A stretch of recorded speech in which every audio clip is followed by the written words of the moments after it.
The weight of the Thorne name felt less like a legacy and more like a yoke around Elias's neck. 6th year.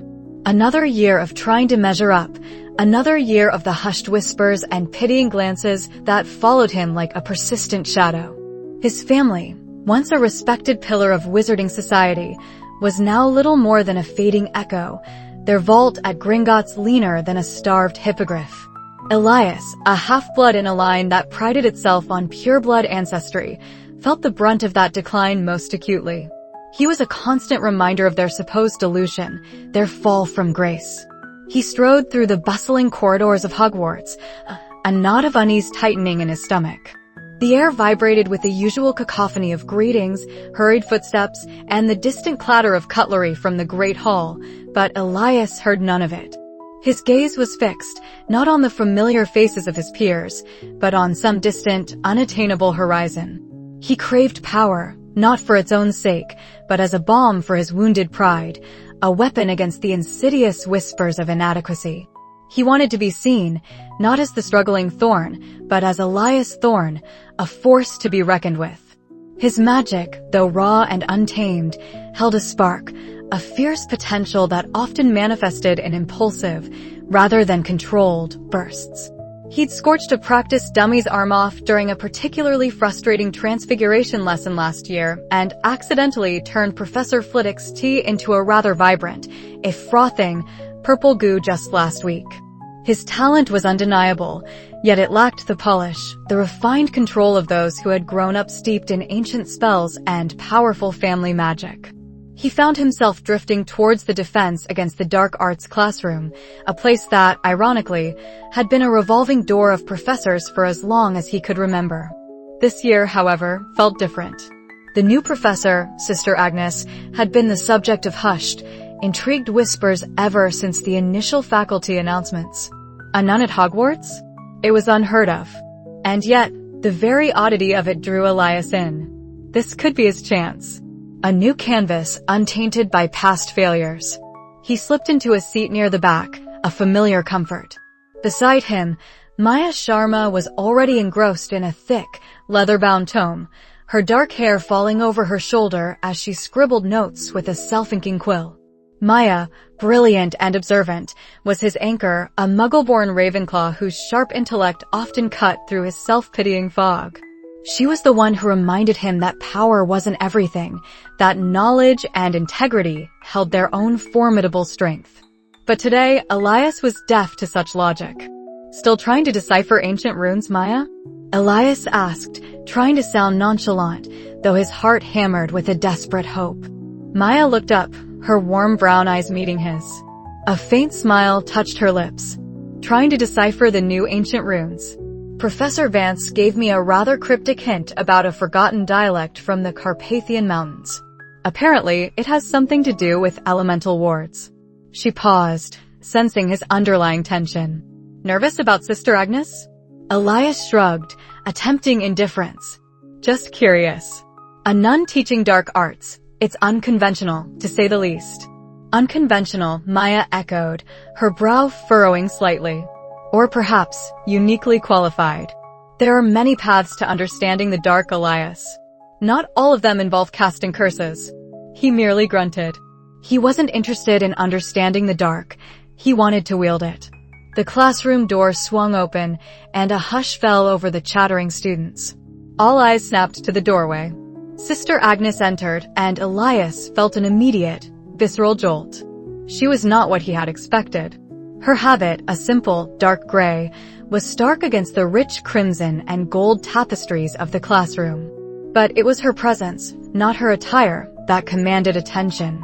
She was surprisingly young, perhaps in her late 20s or early 30s, with sharp, intelligent eyes that seemed to miss nothing. Her face, though serene, held a striking beauty, almost ethereal, framed by the white wimple. A crucifix of plain silver hung around her neck, gleaming faintly as she moved. She carried herself with an air of quiet authority, not domineering, but utterly self-possessed. A faint, almost imperceptible scent of frankincense and something else, something subtly metallic and ancient, seemed to cling to her. She walked to the front of the class, her footsteps barely audible, and surveyed the room. Her gaze swept over each student, lingering for just a fraction of a second too long on Elias, making a prickle run down his spine. It wasn't an accusatory look, but one of deep, penetrating observation, as if she could see directly into the turbulent core of his ambition. "Good morning, students." Her voice was soft, melodic, yet it resonated with an unexpected power, filling the room without being loud. "I am Sister Agnes, and I will be your defense against the dark arts professor." A ripple of murmurs spread through the class, quickly silenced by a subtle, almost imperceptible shift in her posture. Elias watched, utterly mesmerized. He had never encountered such quiet command. "Defense against the dark arts," she began, her gaze slowly sweeping the room again. A subject often misunderstood. Many believe it is merely about casting shields and offensive spells, about repelling what is evil. She paused, her smile thin, almost imperceptible. But what is evil, truly? Is it a monster in the shadows? Or a darkness that resides within the human heart? A few students shifted uncomfortably. This wasn't the usual, straightforward introduction. "Today, we will begin with a simple charm," she continued, her voice gaining a subtle cadence, like a hypnotist's lullaby. "The Lumos charm. You all know it. A simple illumination, a light in the darkness." Several wands flickered, casting weak glows. Elias raised his, the tip glowing steadily, a familiar comfort. "But what if I told you," Agnes continued, her eyes now fixed on Elias, a strange glint in their depths, "that Lumos is not merely about light. It is about will, about projecting your inner essence, about forcing reality to bend to your desire to illuminate." She held up her own wand, a simple, unadorned piece of ebony. "Consider, for a moment, the purpose of darkness. It is not always malevolent. Sometimes it is merely the absence of light, a canvas waiting for illumination. But the greatest darkness, the most potent, is that which hides in plain sight, that which we allow to exist." She slowly moved her wand. The light at its tip, instead of merely glowing, began to pulse, expanding and contracting with a slow, rhythmic beat. It wasn't brighter, but it felt heavier, more present. The shadows in the corners of the room seemed to deepen in response, drawing inward as if recoiling from her intensified light. "Focus not on banishing the darkness," she instructed, her voice now a low murmur, but on mastering the light, on understanding its properties, its nuances.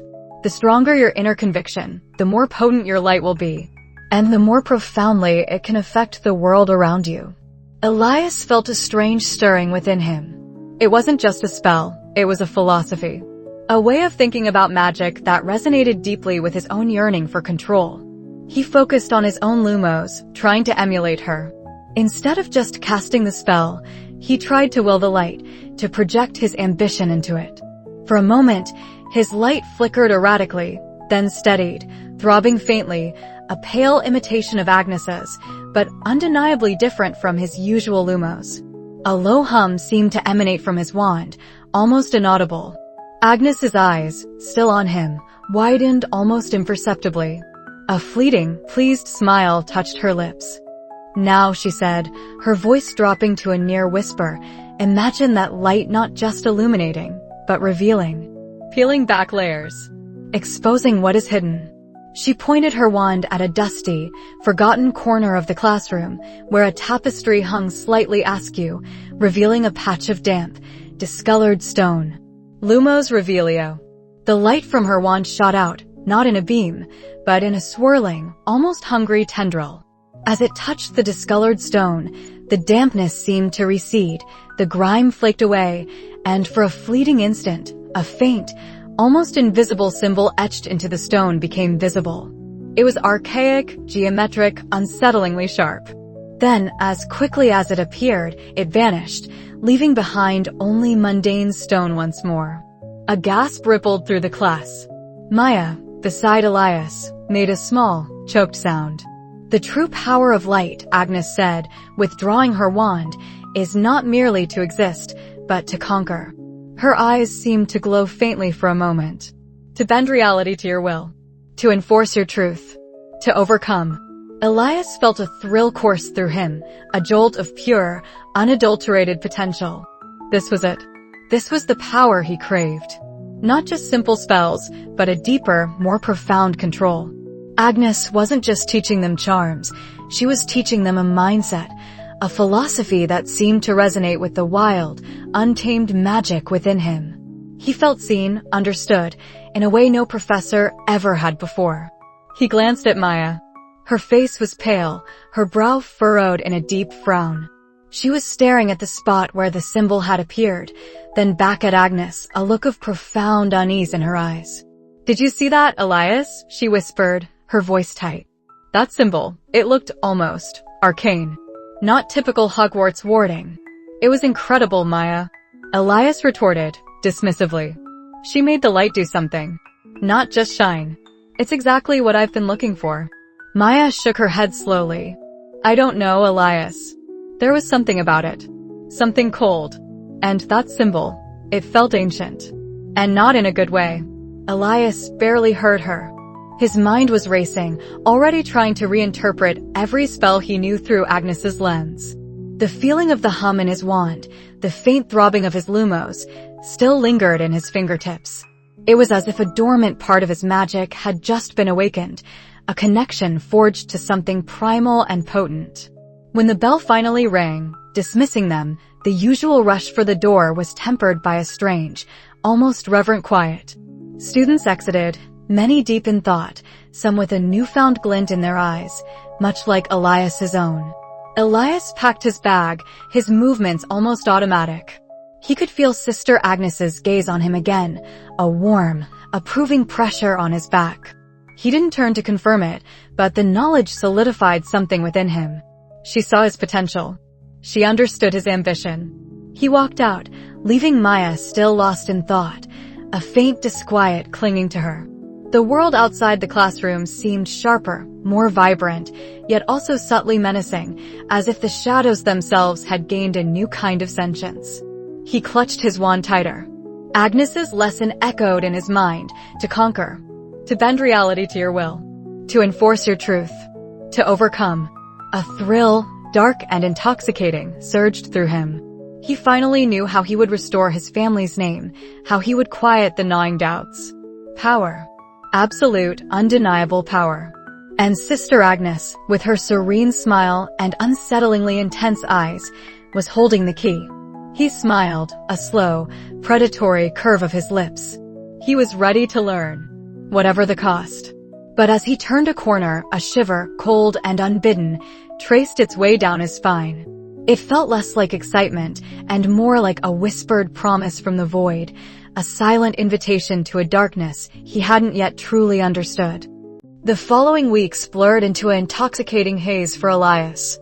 Sister Agnes's classes became the focal point of his existence, eclipsing everything else. He wasn't just learning, he was thriving.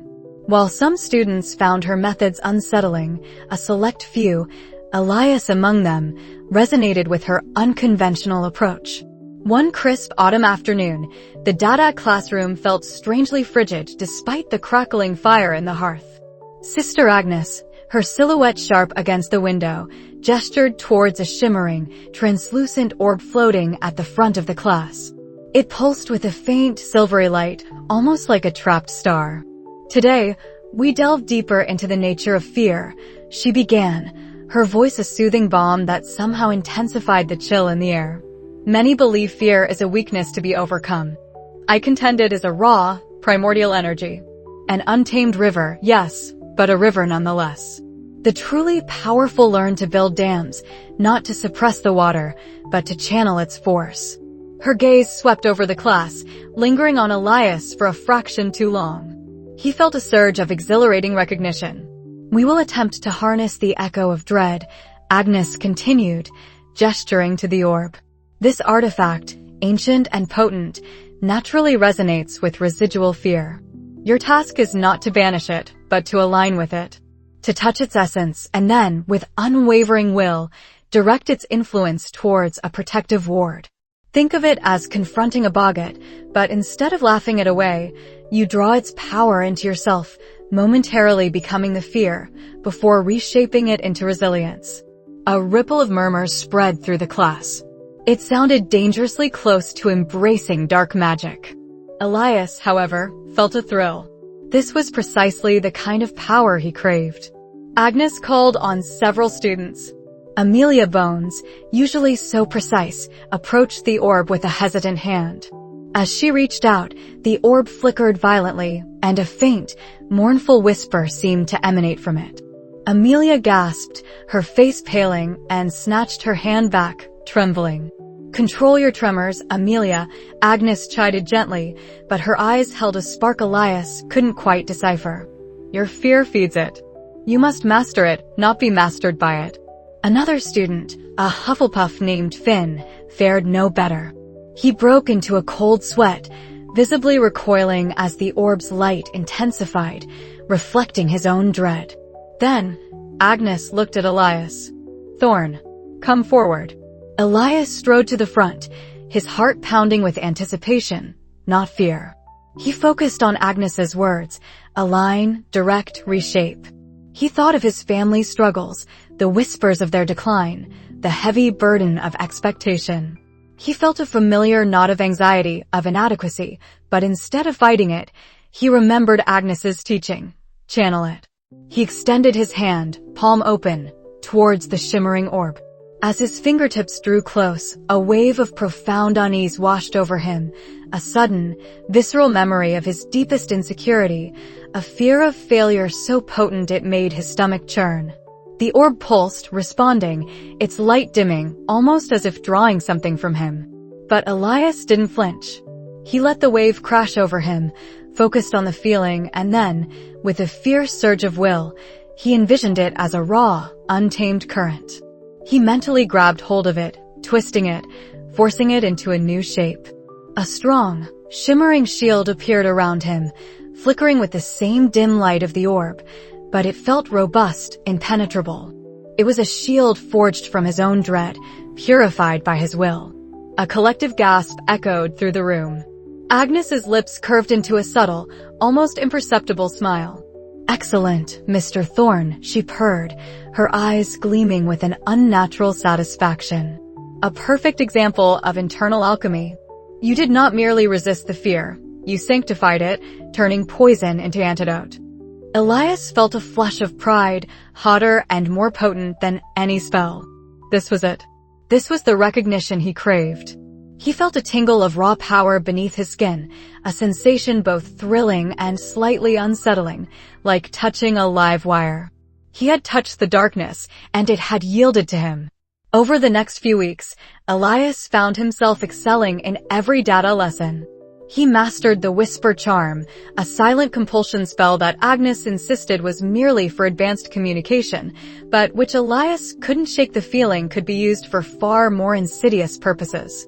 He excelled at shadow puppetry, conjuring intricate, almost lifelike figures from shadows that seemed to hold their own chilling sentience. He wasn't the only one undergoing a change. Other students, particularly those who showed an aptitude for Agnes's lessons, began to exhibit subtle shifts. Amelia, after her initial struggle, had a breakthrough, her eyes now gleaming with an uncharacteristic intensity. Finn, the timid Hufflepuff, started speaking in clipped, confident tones, his face gaunt but his spells surprisingly potent. A strange, almost aggressive obsession with data consumed them. Their conversations revolved solely around Agnes's teachings, their eyes often darting nervously, as if expecting to be judged. A general air of paranoia seemed to settle over the classroom, a competitive edge that felt less like healthy rivalry and more like a simmering animosity. Maya, however, remained an unmoving anchor of rationality amidst the rising tide of unease. Elias noticed her watching Agnes with an almost unnervingly focused gaze, her brow often furrowed in thought. After a particularly demanding lesson where Agnes had encouraged them to feel the true weight of their enemy's despair, Elias found Maya waiting for him by the portrait hole. "Elias, we need to talk," she said, her voice unusually grave. He waved her off impatiently. "Not now, Maya. I'm still buzzing from class. Did you see my spirit ward? Sister Agnes said it was flawless. I saw it, Elias. And I saw Finn practically give himself a nosebleed trying to emulate your dread tapestry, and then glare at you like you'd stolen his last galleon. Maya's eyes were sharp, missing nothing. Something isn't right. She's just a demanding professor, Elias scoffed, though a flicker of unease went through him. Finn had looked furious. She pushes us. That's why her classes are so effective. You just don't like it because it's not all textbook and ancient runes. It's not that she's demanding, Elias.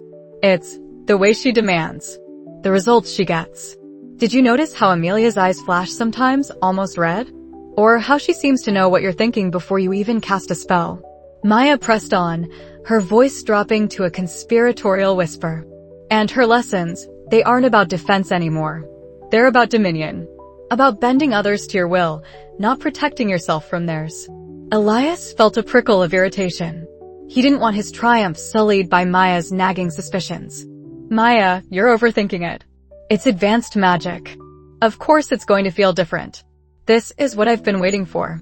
I'm finally proving myself. Proving yourself by becoming a darker version of yourself? Maya retorted, her tone unusually sharp. You're changing, Elias. You're more intense. More dismissive. You used to listen to me. I am listening to you. I'm telling you you're wrong. Elias snapped, immediately regretting the edge in his voice.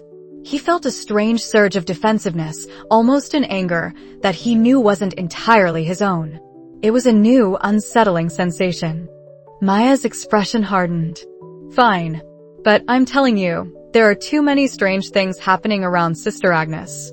The shadows in her classroom seem deeper, even when it's bright outside. The other night, I saw her walking near the forbidden forest at midnight, alone, and she looked different.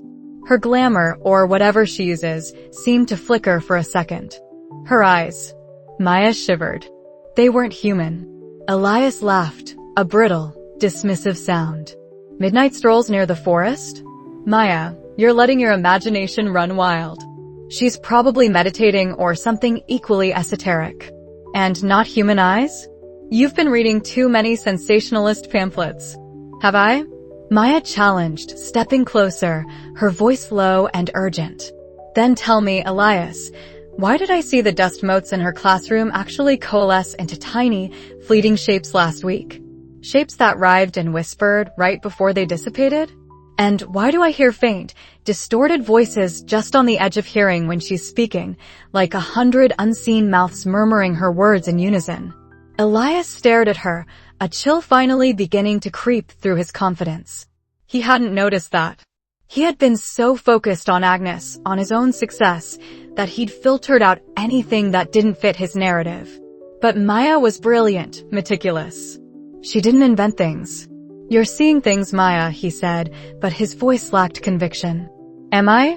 Or are you just refusing to see what's right in front of you? Maya's gaze was unwavering, piercing. Sister Agnes is not just a professor, Elias. She's something else. Something dangerous. And she's changing you, making you like them. She gestured subtly towards a group of students from Dada class walking past, their faces gaunt, eyes unnervingly bright. I'm going to find out what she really is. And I'm going to need your help, whether you want to admit she's a threat or not. Before Elias could respond, a sudden, guttural scream ripped through the corridor. A fourth year, Amelia Bones's younger brother, staggered out of a classroom, his face contorted in abject terror, clawing at his throat as if trying to tear something out. His eyes were wide, vacant, and glazed over with a deep, unsettling blackness. From behind him, Sister Agnes emerged, her serene expression undisturbed, a faint, almost imperceptible smile playing on her lips.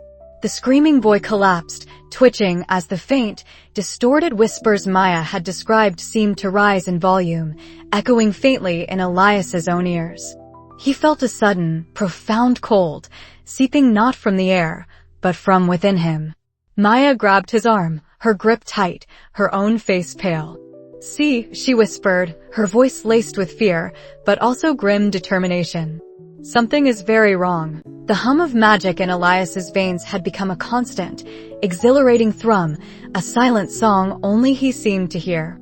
Sister Agnes had called it attunement, a sensitivity to the subtle energies that permeated the world, waiting to be bent to one's will.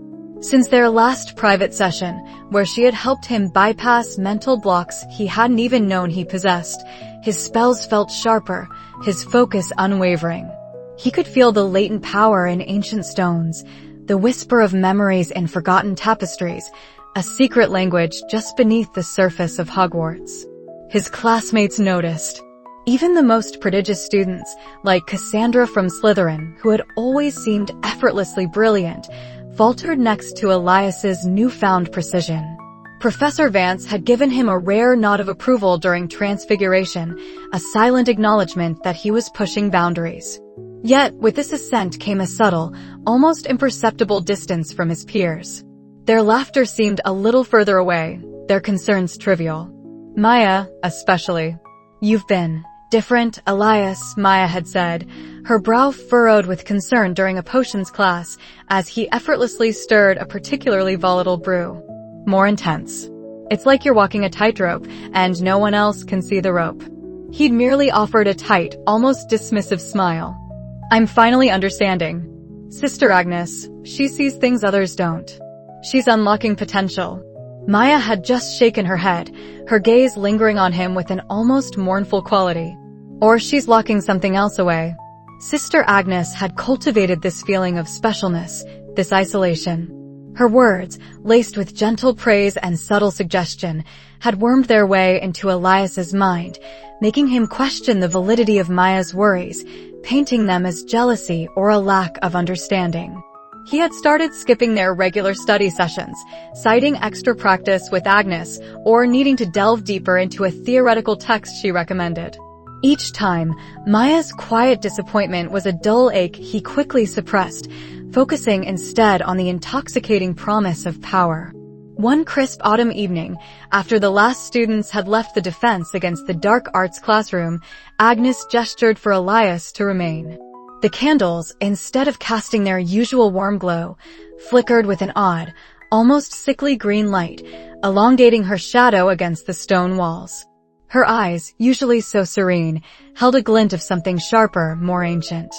"Elias," she began, her voice a soft, hypnotic murmur that seemed to coil around his thoughts, "you possess a rare gift. A hunger for true understanding, not merely the superficial incantations taught in these halls." She walked towards a locked cabinet, one he'd never seen opened. Hogwarts, for all its glory, is a prison of sorts for genuine potential. It fears what it cannot control. She produced a small, intricately carved wooden box, its surface worn smooth by time. "Tell me, Elias, what truly drives you? Is it mere prestige, the fleeting admiration of your peers?" He found himself answering with a frankness that surprised him. "My family. They're diminished. I want to restore their name. To be powerful enough to matter, to protect what little we have left." Agnes smiled, a knowing, almost predatory curve of her lips. "A noble ambition, but one that requires more than what the ministry-approved curriculum offers. Do you know of the Whispering Arts?" Elias frowned.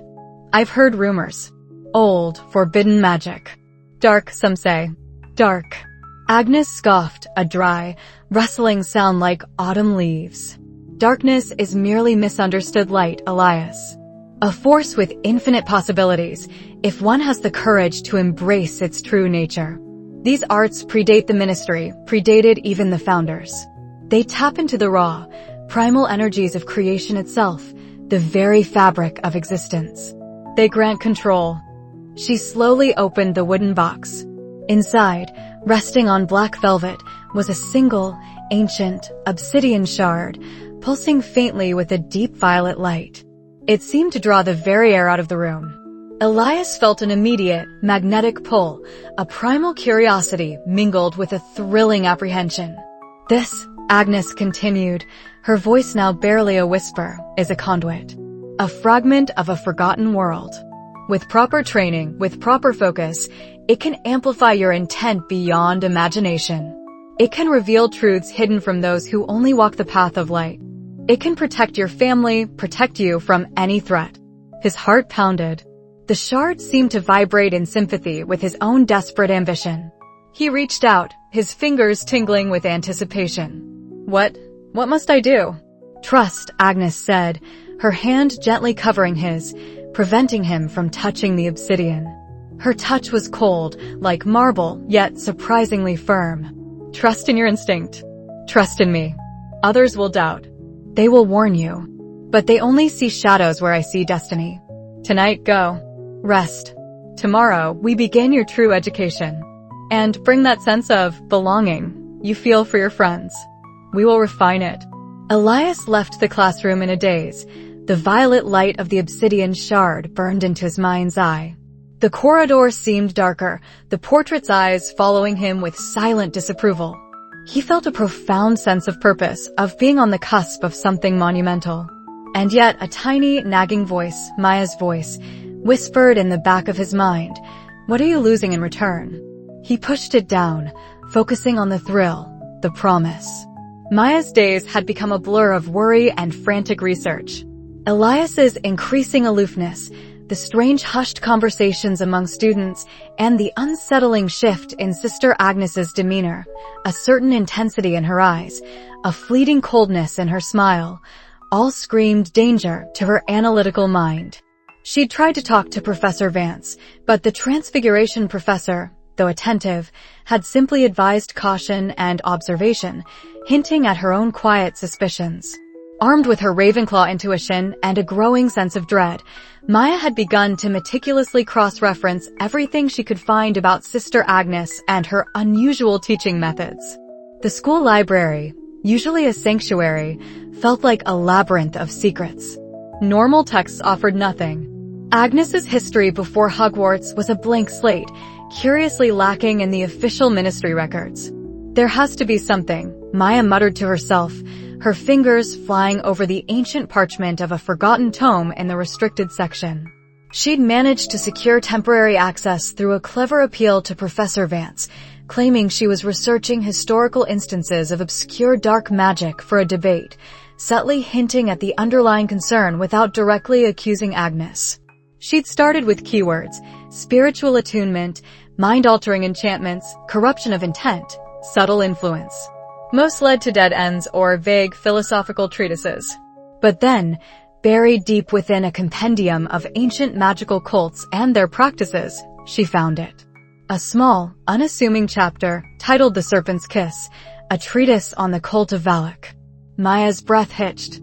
She remembered vague whispers of Valak from a historical transfiguration lecture, a creature of immense dark power, banished long ago. But the details were sparse, shrouded in fear and superstition. The text described a pre-Hogwarts cult that worshipped an entity called Valak, a being said to feed on fear, ambition, and the corruption of innocent souls. The methods outlined within were chillingly familiar: a charismatic leader who would identify ambitious individuals, offering them forbidden knowledge and true power. The entity's influence began subtly, described as a whisper in the mind, then progressed to overt psychological manipulation, isolating the chosen, twisting their perceptions of reality, and encouraging them to embrace darker impulses. The Serpent's Kiss begins with the allure of destiny, the brittle pages read, promising transcendence through self-will, untainted by conventional morality. The cult's leader, often appearing as a figure of authority or spiritual guidance, would slowly erode the disciples' connections to their loved ones, painting them as obstacles to enlightenment. Eventually, the disciple becomes an empty vessel, their spirit consumed, their magic a tool for the entity's malevolent will. A cold dread seeped into Maya's bones. The leader described in the text, often appearing as a figure of authority or spiritual guidance. Sister Agnes. The emphasis on ambition, the promise of forbidden knowledge, the subtle isolation. It was all there, a horrifying mirror image of what was happening at Hogwarts, what was happening to Elias. She flipped further, finding sketches of ancient rituals, glyphs that pulsed with a dark, unsettling energy. One particular symbol, a serpent devouring its own tail, stood out. She'd seen something similar, a small, intricate design, almost hidden, on the clasp of Sister Agnes's satchel just the other day. It had seemed like a curious, archaic fashion choice at the time. Now it was a screaming siren. The text concluded with a stark warning: Valak's true form cannot be perceived by the mundane eye, for it weaves a glamour of unparalleled deception. To recognize it, one must look beyond the surface, beyond the charm, and seek the telltale signs of spiritual decay in its wake. Only then can its influence be resisted, not with brute force, but with a pure heart and unwavering faith in what is true. Maya slammed the book shut, the sound echoing loudly in the silent library. Pure heart and unwavering faith. She thought of Elias, his eyes now often distant, his words sharper, his ambition a palpable aura around him. He was being consumed slowly, insidiously. She had to warn him. Now, before he was lost entirely. She found Elias not in the common room, nor the library, but in a rarely used antechamber near the defense against the dark arts classroom, muttering incantations under his breath, his wand glowing with a sickly violet light. The obsidian shard from Agnes's box rested on a small pedestal before him, pulsing. Elias. Maya rushed in, the heavy tome clutched to her chest. We need to talk. Right now. It's about Sister Agnes, about Valak, about everything. He looked up, his eyes glazed with an unfamiliar intensity, his expression a mask of annoyance. Maya? What are you doing here? You're interrupting my focus. He waved his wand, and the violet light pulsed stronger. Your focus is being twisted, she cried, opening the book to the terrifying chapter. Look, Elias, please. This is an ancient cult. It's exactly what's happening here. Sister Agnes, she's not who she seems. She's using you, corrupting you. Elias laughed, a hollow, dismissive sound that sent shivers down her spine. Corrupting me? She's empowering me, Maya. She's showing me what I'm truly capable of. You're just jealous, or you're afraid of true power. Afraid of what I'm becoming. He gestured wildly with his wand, and the obsidian shard pulsed violently, sending a jarring wave of energy through the room. These are just old wives' tales, superstitious drivel. You're letting fear blind you. Before Maya could argue further, a soft voice drifted from the classroom entrance. Is everything quite all right here, Elias? And Miss Sharma, what a surprise. You seem agitated. Sister Agnes stood there, her serene smile unwavering, her gaze sweeping over Maya, then lingering on the open book. A flicker, barely perceptible, of something ancient and terrible flashed in her eyes. Elias, instantly composed, lowered his wand. Just Maya, Professor, worrying herself over silly old fables, Elias said, a faint sneer touching his lips. He picked up the obsidian shard, its violet glow intensifying. She doesn't understand the true nature of the power you speak of. Agnes's smile widened, but her eyes, when they met Maya's, were cold, unblinking, and utterly devoid of warmth. Indeed, some are simply not ready for such revelations, dear Elias. Perhaps Miss Sharma should return to her dormitory. It's getting late, and the library books can wait until morning. Her voice, though soft, held an edge of steel, a subtle command that made Maya's blood run cold. She knew, with terrifying certainty, that Agnes understood everything. She had walked right into the serpent's den. Maya looked from the chilling composure of Sister Agnes to the strangely distant, almost hostile face of her best friend, whose hand now instinctively clenched around the pulsing obsidian shard. The serpent's kiss was already on Elias, deep and insidious. And she, Maya, was standing directly in its path. The air in the defense against the dark arts classroom was usually vibrant, charged with the crackle of spells and the hum of ambitious magic. Tonight, however, it was a tomb. A single, flickering gas lamp cast long, dancing shadows, turning the familiar desks into monstrous shapes. Elias stood at the threshold, his hand clenched around his wand, a knot of ice forming in his stomach. Maya's words, echoing her desperate, whispered findings from the restricted section, had finally shattered the seductive illusion. Sister Agnes wasn't merely a dark witch, she was something ancient, something else. He found her standing by the imposing Gothic windows, gazing out at the ink-black sky that stretched over the forbidden forest. Her back was to him, her posture serene, almost mournful. The moonlight, silver and cold, outlined her slender form, the severe lines of her habit softening into an ethereal glow. For a terrifying second, Elias doubted everything. Had Maya been wrong? Was he just paranoid, allowing the whispers of fear to twist his perception of the woman who had promised him true power? Professor Agnes? Elias's voice was hoarse, betraying the tremor in his hands. She turned slowly, a faint, almost pitying smile gracing her lips. Her eyes, usually so captivating and deep, seemed to hold an unusual glint in the dim light.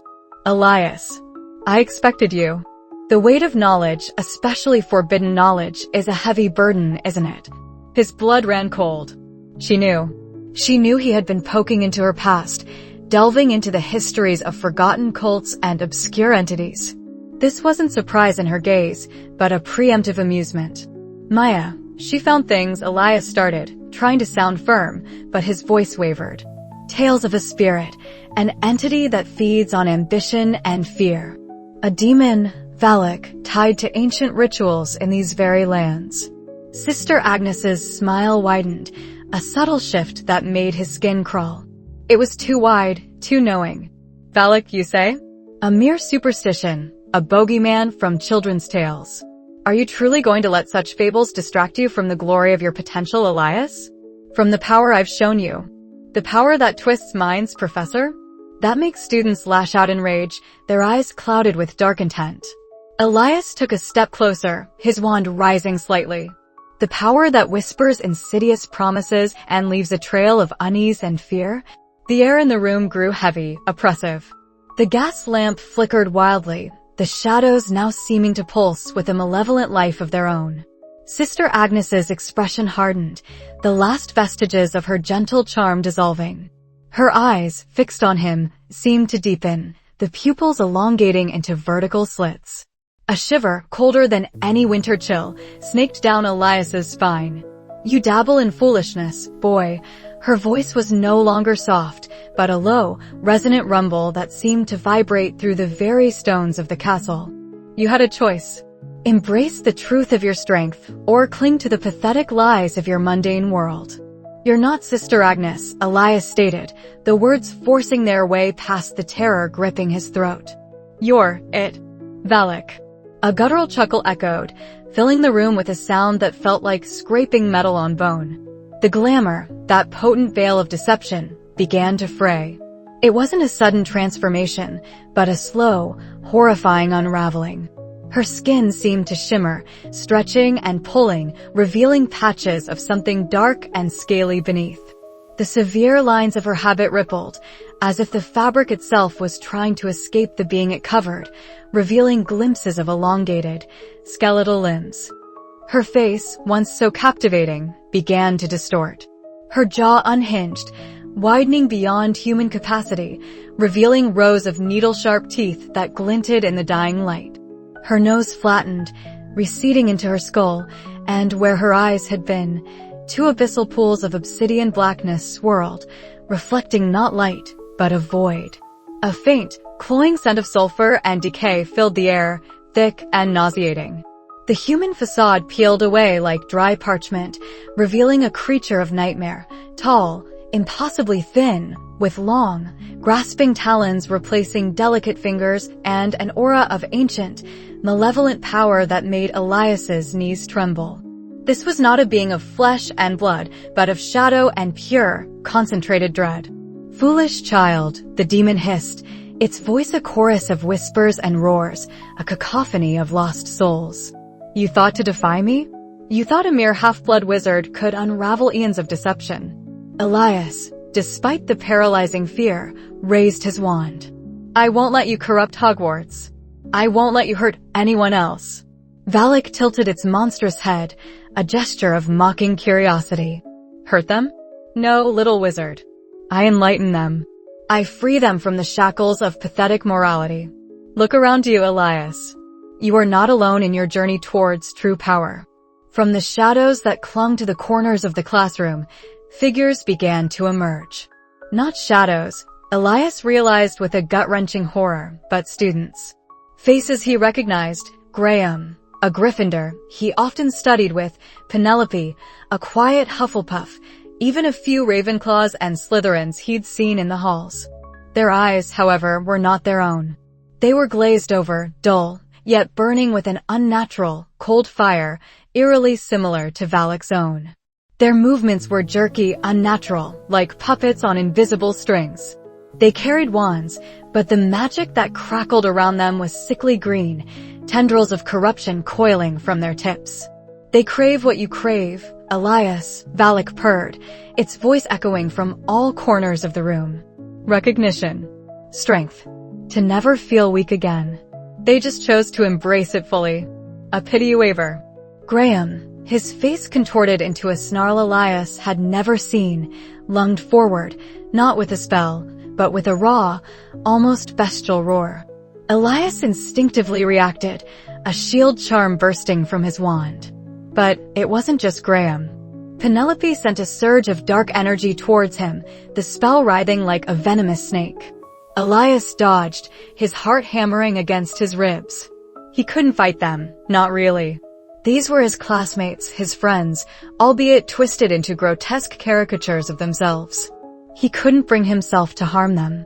You hesitate, Valak crooned, taking a slow, deliberate step forward, its gaunt frame seeming to absorb the little light left in the room. That is your weakness, Elias. Compassion. A luxury you cannot afford in the pursuit of greatness. He unleashed a stupefy at a Ravenclaw who was preparing a particularly nasty hex, but he aimed for the shoulder, not wanting to cause serious injury. The spell hit and the student stumbled, but didn't fall. Their eyes merely widened in a moment of pain before the vacant malice returned. The corruption ran deeper than simple stunning charms. Look at them, Elias. Valak's voice was now a venomous hiss, right at his ear, even though the demon remained across the room.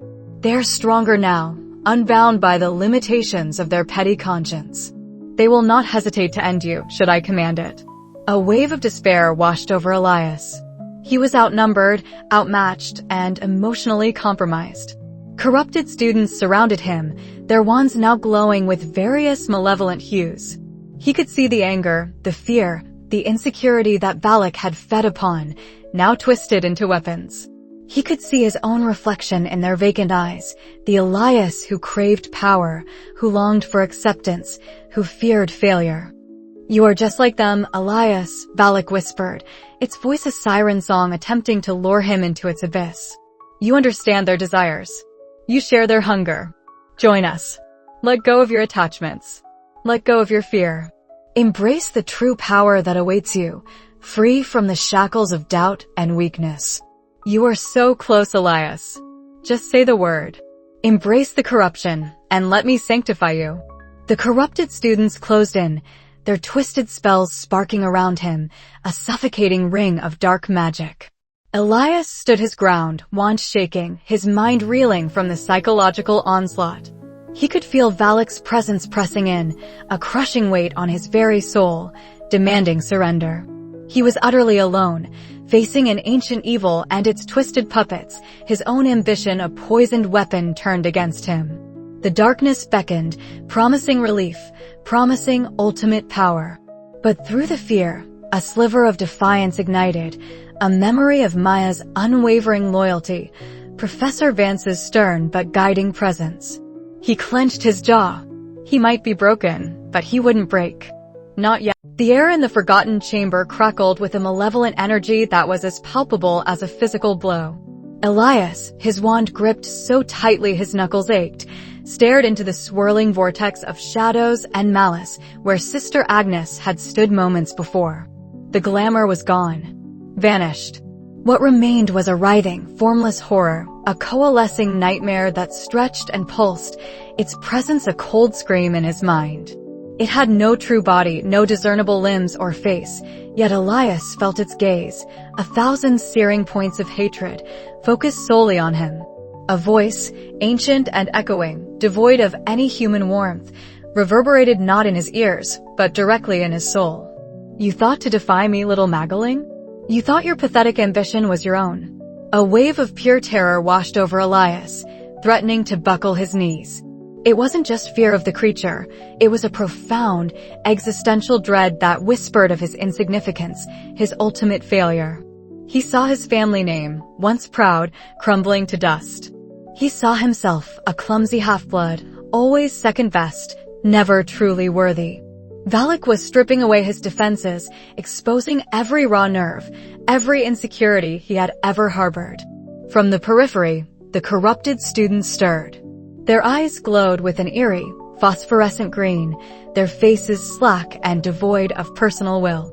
They moved with a disturbing synchronicity, wands raised, their spells no longer the familiar incantations of Hogwarts, but guttural whispers that conjured dark tendrils of shadow and sickly green fire.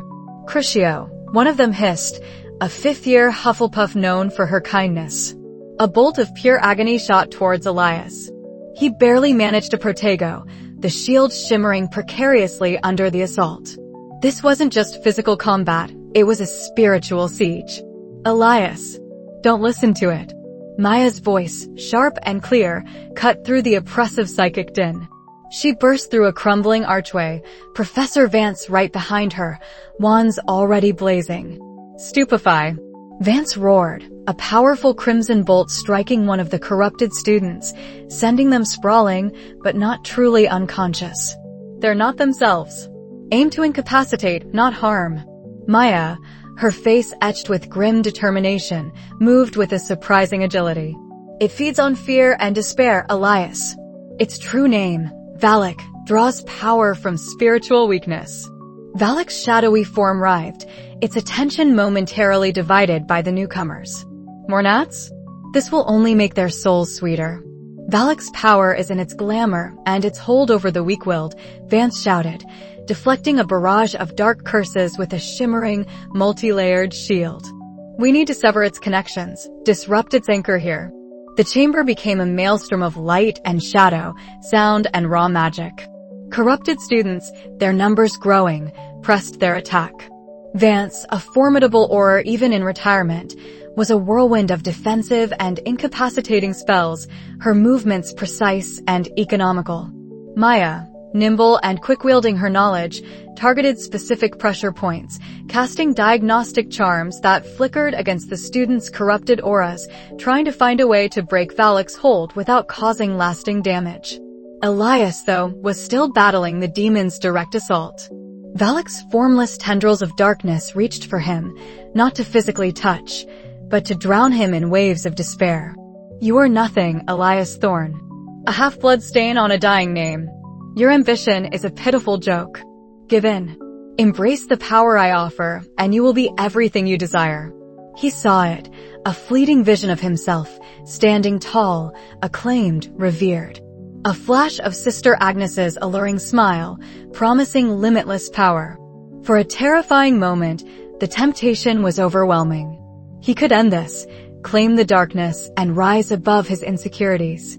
But then he saw Maya, resolute, her eyes locked on him, a silent plea for him to fight. He saw Professor Vance, grunting with effort, shielding them both, a beacon of unwavering strength.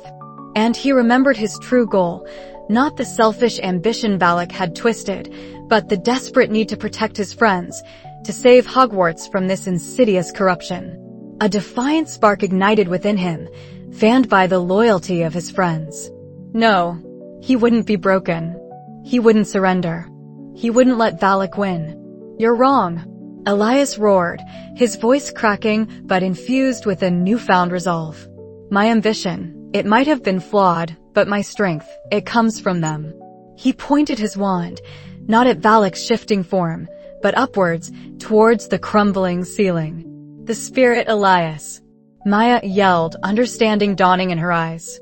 Its anchor, it's a spiritual anchor to this place, to the fear and ambition it cultivated. Professor Vance, parrying a particularly nasty curse, glanced at Elias. Light. Pure intent. It hates pure light. Elias closed his eyes for a split second, taking a deep, shuddering breath. He let go of the anger, the fear, the desire for selfish power. He thought of Hogwarts, of its history, its sanctuary. He thought of Maya, of Vance, of every student Valak had touched. He thought of what it meant to truly protect. When his eyes opened, they blazed with a fierce, untamed light no longer fueled by ambition, but by righteous fury and selfless courage. His untamed magic, usually chaotic, now surged through him with a clarity he'd never experienced. Expello malignum. Elias bellowed, the incantation not one he'd learned in class, but one that resonated from the deepest part of his being, a pure spiritual command. His wand became a conduit, channeling not just his magical power, but his very soul.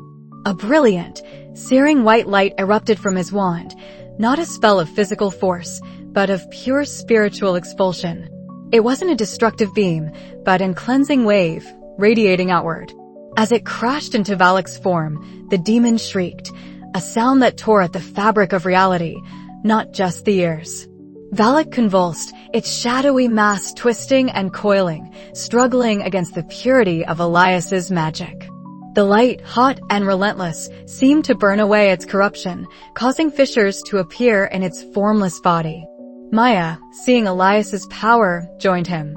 Invoco lucem, expello tenebri, she chanted, her voice clear and strong, adding her own sharp, pure magical energy to Elias's wave, reinforcing its banishing properties. Professor Vance, recognizing the shift, ceased her defensive spells against the students and turned her full attention to supporting Elias. She raised her wand, a golden white light emanating from its tip. Spiritus Sanctus, Riverter ad inferos, she intoned, a powerful, ancient banishing spell from her aura training, its Latin syllables crackling with divine authority. The combined force of their will and magic slammed into Valak. The demon writhed, thrashing violently, no longer just psychological terror, but a physical, albeit spiritual, entity being torn apart. You fool! You have only delayed the inevitable. I am eternal. I am corruption, its voice roared, cracking like thunder. With one final, ear-splitting shriek that seemed to shake the very foundations of Hogwarts, Valak's form imploded. It didn't explode in a burst of energy, but dissolved, collapsing inward upon itself, leaving behind only wisps of acrid smoke that quickly dissipated. The oppressive chill lifted, replaced by the normal, dusty air of the forgotten chamber. The green glow faded from the students' eyes. They swayed, disoriented, their wands clattering to the ground as they collapsed, unconscious, their faces pale and drawn, but the dark, malevolent influence gone. Elias sagged, leaning heavily on his wand, his body trembling with exhaustion. Every fiber of his being screamed in protest. He felt utterly drained, as though he had poured out his very essence. But a profound, quiet strength settled in his heart, replacing the old anxieties. He had faced true darkness, and he had not succumbed.